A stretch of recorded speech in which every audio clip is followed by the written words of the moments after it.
बुराड़ी का डरावना घर, दिल्ली की एक शांत गली, रात का सन्नाटा, हल्की हवा में पुराने पेड़ों की सरसराहट।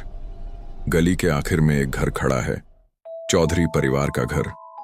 बाहर से बिल्कुल साधारण, लेकिन उस घर की दीवारों ने एक ऐसा राज छुपा रखा था जिसे जानकर पुलिस भी कांप गई। वो सुबह 1 जुलाई 2018 की सुबह। पड़ोसियों को लगा घर से दूध लेने या अखबार उठाने कोई क्यों नहीं निकला। दरवाजा खुला, अंदर अंधेरा और सन्नाटा। पड़ोसियों ने झांक कर देखा और उनके हाथ पैर सुन्न पड़ गए। दिल दहला देने वाला नजारा, कमरे की छत से एक के बाद एक 10 लाशें झूल रही थीं।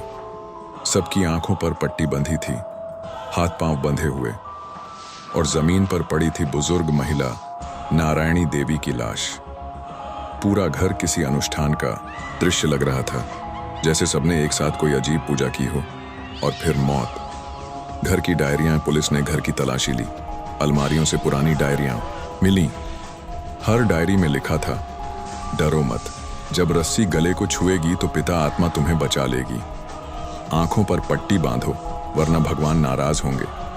सब एक साथ बंधे रहो वरना अनुष्ठान अधूरा रह जाएगा। पढ़ते पढ़ते सबकी रूह कांप गई।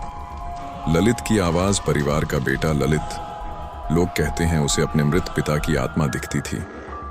रात को वो अकेले कमरे में किसी से बातें करता। धीरे धीरे उसने पूरे परिवार को यकीन दिला दिया कि पिताजी की आत्मा हमें मुक्ति दिलाएगी, और सबने आंख बंद करके उसकी बात मान ली। मौत या अनुष्ठान। उस रात सबने रस्सी गले में डाली, डरते डरते आंखों पर पट्टी बांधी, और एक एक कर सबने निर्देश का पालन किया। कहते हैं आखिरी आवाज थी, डरो मत, पिताजी आ गए हैं। फिर सब खामोश। सच्चाई या डरावनी गलतफहमी? आज भी लोग मानते हैं कि वो घर भूतिया है। कई पड़ोसियों का कहना है कि रात को वहां से फुसफुसाने की आवाजें आती हैं। कोई कहता है वो अनुष्ठान अधूरा रह गया था और परिवार की आत्माएं आज भी वहीं भटक रही हैं।